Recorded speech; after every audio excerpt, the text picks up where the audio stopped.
नमस्कार दोस्तों, आज हम प्लैंक्स लॉ ऑफ रेडिएशंस की बात करेंगे। जैसे लास्ट टाइम हमने ब्लैक बॉडी रेडिएशंस की बात की थी। प्लैंक्स लॉ ऑफ रेडिएशंस ये कहता है कि the wavelength of radiations lying between the wavelength lambda and d lambda, the wavelength of radiations lying between lambda and d lambda emitted per unit volume by a perfectly black body at temperature T is given by this expression, that is E lambda d lambda, it is equal to 8 pi hc upon lambda 5 d lambda upon e raised to power hc lambda kbt minus 1। यहाँ पर जो h है it is Planck's constant, h is Planck's constant and kb it is Boltzmann constant, Boltzmann constant, T it is the temperature of the black body and lambda it is the wavelength of black body radiations. It is a general expression to describe the distribution of the energy of the black body radiations. इस चीज को एक simple law की format में जो है वो planks ने ब्लैक बॉडी रेडिएशंस के लिए जो है वो प्रपोज किया, जिसको हम प्लैंक्स लॉ ऑफ रेडिएशंस कहते हैं। तो इस प्लैंक्स लॉ ऑफ रेडिएशंस को हम प्रूफ करेंगे कि एक्सप्रेशन कहां से आया है, कैसे डेवलप हुआ। तो प्लैंक्स लॉ को प्रूफ करने के लिए let us suppose we have some black body radiations. जैसा हम बात कर रहे थे कि इस तरह से हमारे पास कोई सिस्टम है और जहां पे हमारे पास फोटॉन्स हैं, ये लाइट रे यहाँ पे इंसिडेंट हुई और ये लगातार मल्टीपल रिफ्लेक्शन की वजह से इस ब्लैक बॉडी के अंदर ही जो है वो एब्जॉर्ब हो जाएगी। तो यहाँ पे हम ये मान सकते हैं कि हमारे पास फोटॉन गैस है। Photon gas means it is consisting of number of photons और फोटॉन्स की जो एनर्जी है E is equal to h mu होती है। मोमेंटम जो है P equal to h upon lambda होता है। इसका रेस्ट मास जो है वो 0 होता है। जितने भी फोटॉन्स हैं they interact with each other as well as with the walls of the container, मगर उनकी जो इंटरेक्शन है, आपसी जो इंटरेक्शन है, उसको हम निगलेक्ट करते हैं। हम ये कहते हैं कि फोटॉन जो है they will not interact with each other, they only interact with the walls of the container. तो जो interaction of photons with walls of container, जो कंटेनर है ब्लैक बॉडी है उसकी वॉल्स के साथ इंटरेक्शन होगी और उस इंटरेक्शन की वजह से जो फोटॉन्स हैं वो चेंज है वो होते रहेंगे। जनरली हम जो फोटॉन्स हैं उन फोटॉन्स को बोसॉन्स मानते हैं। दे हैव इंटेग्रल स्पिन, उनकी जो स्पिन है वो 1 होती है या 1 का मल्टीपल होती है। और जनरली हमने पीछे ये डिस्कस किया था कि जो बोसॉन्स होते हैं उसको बीई स्टैटिस्टिक्स जो है वो अप्लाई करते हैं और बीई स्टैटिस्टिक्स के लिए हमने एक डिस्ट्रीब्यूशन का मोस्ट प्रोबेबल डिस्ट्रीब्यूशन के लिए एक एक्सप्रेशन जो है वो ड्राइव किया था कि Ni it is equal to Gi upon e raise to power alpha into e raise to power that is ei upon kbt minus 1। Suppose this is question number 1। ये हमने एक एक्सप्रेशन जो है वो ड्राइव किया था। यहाँ पे जो हमारे पास फोटॉन गैस सिस्टम है वो जो भी फेस स्पेस है उस फेस स्पेस को हम डिफरेंट कंपार्टमेंट्स में और डिफरेंट सेल्स में जो है वो डिवाइड करते हैं और वो जो सेल्स हैं उन सेल्स में से किसी एक पर्टिकुलर सेल की बात करते हैं कि मान लो हम इस सेल की बात कर रहे हैं, इट इज Ni पार्टिकल्स हैं इसमें और Gi सेल्स हैं और यहाँ पे जो एनर्जी है पार्टिकल्स की हमने कहा कि फोटॉन के केस में ये जो है वो एच म्यू होती है। अब फोटॉन गैस में एक मेन कॉन्स्ट्रेंट ये है कि यहाँ पे जो एनर्जी है वो तो कांस्टेंट रहती है, मगर जो n है, जो नंबर ऑफ पार्टिकल्स हैं, जिसको हम ऐसे लिखते थे Ni means total number of photons, ये टोटल नंबर ऑफ फोटॉन्स हैं ये यहाँ पे इनकी जो वैल्यू है वो कांस्टेंट रहती है। नंबर ऑफ फोटॉन जो है वो कांस्टेंट होते हैं। जब नंबर ऑफ फोटॉन जो है वो कांस्टेंट नहीं होते हैं, जो नंबर ऑफ फोटॉन्स है वो कांस्टेंट नहीं होते हैं, और जब ये कांस्टेंट नहीं होंगे, this implies that the DNI it is equal to 0। मगर जो एनर्जी है, ई एनर्जी है, वो एनर्जी हमेशा जो है वो कांस्टेंट रहती है, that is EI into NI, it is constant. और जब ये कांस्टेंट होता है तो इसकी वजह से समीशन जो EI इंटू DNI होगा, इट इज इक्वल टू 0 होगा, जबकि DNI जो है ये कांस्टेंट नहीं होगा।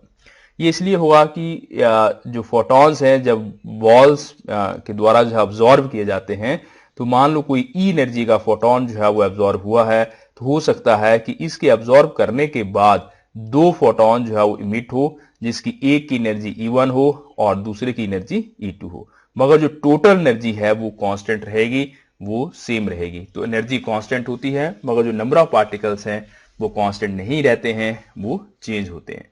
और जब जो नंबर ऑफ पार्टिकल्स हैं जब वो कांस्टेंट नहीं रहते हैं, तो जो हमने दो कांस्टेंट इंट्रोड्यूस किए थे, अल्फा और बीटा। अल्फा जो था वो नंबर ऑफ पार्टिकल्स को शो करता था के साथ रिलेटेड था, और जो बीटा था वो एनर्जी के साथ रिलेटेड था। जब नंबर ऑफ पार्टिकल कांस्टेंट नहीं होंगे, तो जो अल्फा कांस्टेंट है जो नंबर ऑफ पार्टिकल्स के साथ रिलेटेड था, इसकी वैल्यू जो है हम 0 पुट कर देते हैं। तो ये जो ऊपर वाला एक्सप्रेशन है equation 1, putting in equation 1 alpha की वैल्यू यदि हम 0 पुट कर देते हैं, तो हमारे पास एक्सप्रेशन आ जाएगा NI it is equal to GI। Alpha की वैल्यू 0 है, इसका मतलब e raise to power alpha means e raise to power 0, इसकी वैल्यू 1 हो जाएगी। तो ये वाला एक्सप्रेशन जो है यहां से ये 1 हो जाएगा। हमारे पास रहेगा E equal to EI upon KBT minus 1। ये हमारे पास एक्सप्रेशन है। अब हम सपोज कर लेते हैं कि मान लीजिए हमारे पास जो नंबर ऑफ फोटॉन्स हैं वो n म्यू लिखा means in terms of frequency number of photons हैं। किस इंटरवल में? It is mu frequency minus half and mu frequency plus half का जो इंटरवल है, उस इंटरवल में n म्यू जो है these are the number of photons. तो जो एक्सप्रेशन हमने ऊपर लिखा है, इस एक्सप्रेशन को यदि हम चेंज करना चाहें इन टर्म्स ऑफ फ्रीक्वेंसी, तो हम इसको ऐसे लिख सकते हैं n mu into D mu. इसको हमने फ्रीक्वेंसी की फॉर्म में कन्वर्ट कर दिया, ये g की जगह हो जाएगा g mu into D mu. Now number of cells are also expressed in terms of frequency and e raised power, e energy थी, एनर्जी को हम फोटोन की एनर्जी को हम लिखते हैं h mu upon KBT minus 1 and suppose this is equation number 2। अब हमें जो है यदि नंबर ऑफ सेल्स निकालने हो, that is the number of cells between the momentum interval P and P plus DP। Phase में P और P plus DP के इंटरवल में यदि हमें नंबर ऑफ सेल्स निकालने हैं, तो इसको हम ऐसे लिखते हैं GP DP, it is the number of cells in terms of momentum interval. तो हम यहां पे लिखेंगे टोटल नंबर ऑफ सेल्स कितने हैं, ये हो जाएगा फेस स्पेस का टोटल वॉल्यूम कितना है, और multiplied by the volume of one cell, और एक सेल का वॉल्यूम कितना है। टोटल वॉल्यूम को यदि एक सेल के वॉल्यूम से डिवाइड करेंगे, तो यहां पर हमारे पास जो है वो नंबर ऑफ सेल्स आ जाएंगे। तो जो टोटल वॉल्यूम है, इस वॉल्यूम को हम ऐसे लिखते हैं, it is integration of dx dy dz, position space का वॉल्यूम, और साथ में जो है वो मोमेंटम स्पेस का वॉल्यूम, यहां पे होगा dpx dpy dpz। ये हमने पहले लेक्चर में डिस्कस किया है। और एक यूनिट सेल का जो वॉल्यूम होता है बीई स्टैटिस्टिक्स में, वो h³ होता है। तो यहां से जो फर्स्ट एक्सप्रेशन है हमारे पास, इसकी जो वैल्यू हो जाएगी that is GP DP it is equal to ये dx dy dz, इसका यदि हम वॉल्यूम कैलकुलेट करें तो जनरली इसको हम B लिखते हैं, और मल्टीप्लाइड बाय ये जो दूसरा एक्सप्रेशन है, ये मैंने पिछले लेक्चर में अलग से ड्राइव करके बताया था। इसकी जो वैल्यू है वो 4 पाई p² इंटू DP के बराबर होती है। Upon H cube. तो इसको थोड़ा सा रीअरेंज करके लिखें तो ऐसे लिख सकते हैं 4 pi B P square, 4 pi B P square dp upon h cube.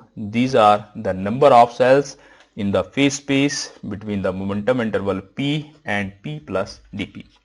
अब हम ये बात कहते हैं फोटोन गैस के केस में भी मैंने कहा था कि जो फोटोन गैस होती है, फोटोन गैस में जो फोटॉन्स हैं आल्दो वो सारे के सारे जो है वो आइडेंटिकल होते हैं, मगर वो दो तरह की पोलराइजेशन जो है वो पोजेस करते हैं। कुछ फोटॉन जो है वो लेफ्ट हैंडेड टाइप में रोटेट करते हैं, लेफ्ट हैंडेड पोलराइजेशन पोजेस करते हैं, जबकि कुछ फोटॉन जो है वो राइट हैंडेड पोलराइजेशन जो है वो पोजेस करते हैं। इसका मतलब जो फोटोन गैस का सिस्टम है उसको हम ये मान सकते हैं कि हमारे पास दो सब सिस्टम है, दो सब सिस्टम्स हैं। एक है जिसमें लेफ्ट हैंडेड फोटॉन्स हो गए और दूसरा हो गया जिनकी राइट हैंडेड पोलराइजेशन है। तो यदि आप नंबर ऑफ सेल्स की बात करें, क्योंकि एक सिस्टम के अंदर अब हमारे पास दो तरह के सिस्टम हो गए हैं, तो जो नंबर ऑफ सेल्स हमने निकाली थी उसको हम 2 से मल्टीप्लाई कर देंगे, क्योंकि हमारे पास दो तरह के सब सिस्टम जो हैं फोटोन गैस के सिस्टम में हैं। तो यहां से हमारे पास ये आ जाएगा जीपी डीपी, ये 2 इसके साथ मल्टीप्लाई हो जाएगा, it is 8 pi B P square dp upon H cube. Now these are the number of cells. अब हम इसको थोड़ा सा और कन्वर्ट करना चाहेंगे। यदि हम इसको कन्वर्ट करना चाहते हैं, एक जनरल एक्सप्रेशन हम जानते हैं कि जो मोमेंटम है P, it is E upon C होता है, it is equal to E upon C, that is H mu energy upon C. यहां से यदि हम इसका डेरिवेटिव लेते हैं तो dp जो होगा it is h upon C into D mu के बराबर होगा। तो ऊपर वाली सेल में यदि हम ये वैल्यू पुट कर दें, क्योंकि हम इसको म्यू में कन्वर्ट करना चाहते हैं, तो ये हो जाएगा G mu D mu it is equal to 8 pi B upon H cube. जो पी स्क्वेयर है, इस पी स्क्वेयर में पी की वैल्यू पुट करेंगे, ये है एच म्यू अपॉन सी का स्क्वेयर, और डीपी की जगह वैल्यू हो जाएगी एच अपॉन सी इंटू डी म्यू। तो ये हमारे पास G mu D mu, these are the number of cells in terms of frequency. यहां से हमारे पास ये आ गया 8 पाई बी, ये h और ये h स्क्वेयर है और ये h क्यूब हो जाएगा जो इसके साथ कैंसिल हो जाएगा, और ये c स्क्वेयर और ये c, तो यहां पे 8 पाई बी अपॉन सी क्यूब आ जाएगा, और साथ में mu square into D mu. These are the number of cells in terms of frequency. Now putting this expression in equation number 2, यदि आप इसको जो है वो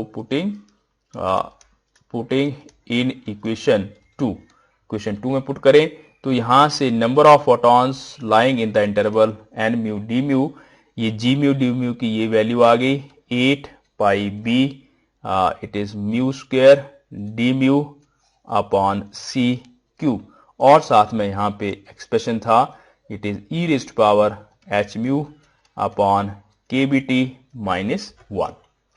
अब ये हमारे पास नंबर ऑफ फोटॉन्स आ गए हैं इन टर्म्स ऑफ फ्रीक्वेंसी।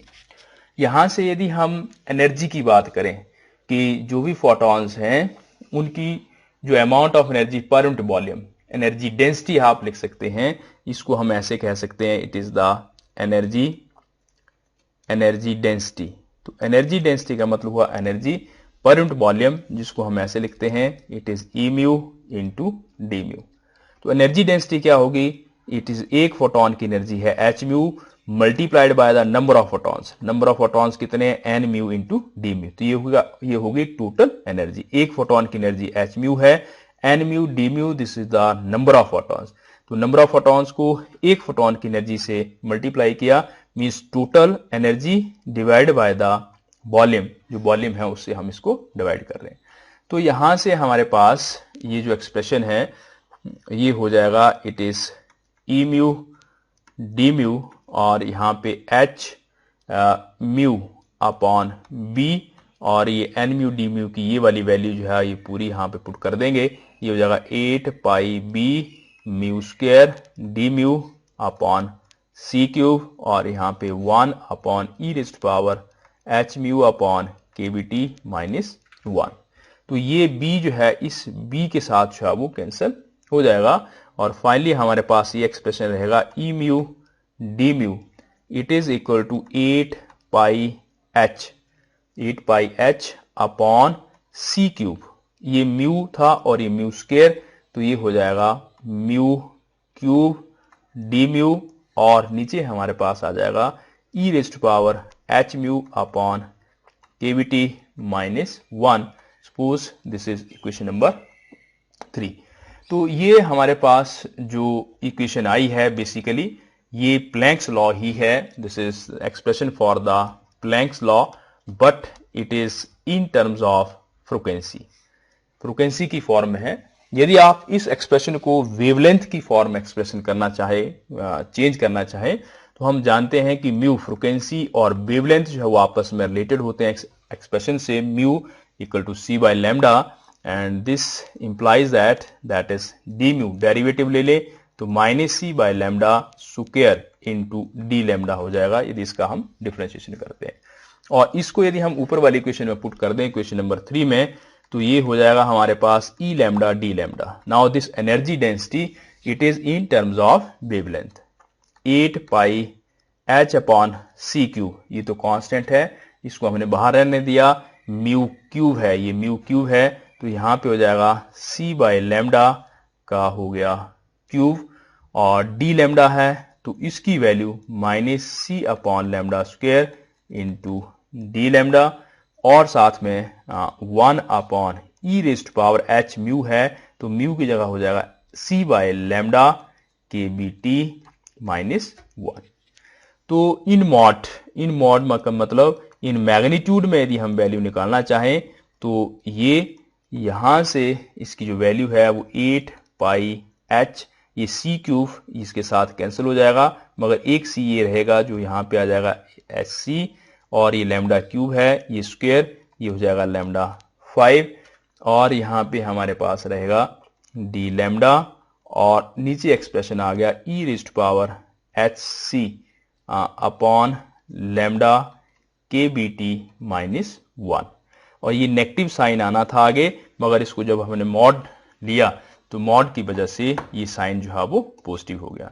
तो ये जो एक्सप्रेशन हमारे पास आया है इस एक्सप्रेशन को हम planks law of black body radiations कहते हैं इन टर्म्स ऑफ वेवलेंथ। तो वेवलेंथ की फॉर्म में ये इसका एक्सप्रेशन है और ये वाला जो एक्सप्रेशन है ये भी प्लैंक्स लॉ का ही एक्सप्रेशन है but it is in terms of frequency. ये फ्रीक्वेंसी की फॉर्म में जो है वो एक्सप्रेशन है। तो जिस तरह से आपको ड्राइव करने के लिए पूछते हैं उस तरह से आप जो है इसको ड्राइव कर सकते हैं। ये एग्जामिनेशन पॉइंट ऑफ व्यू से भी इंपॉर्टेंट है। आई होप कि आपको जो है ये समझ में आया होगा।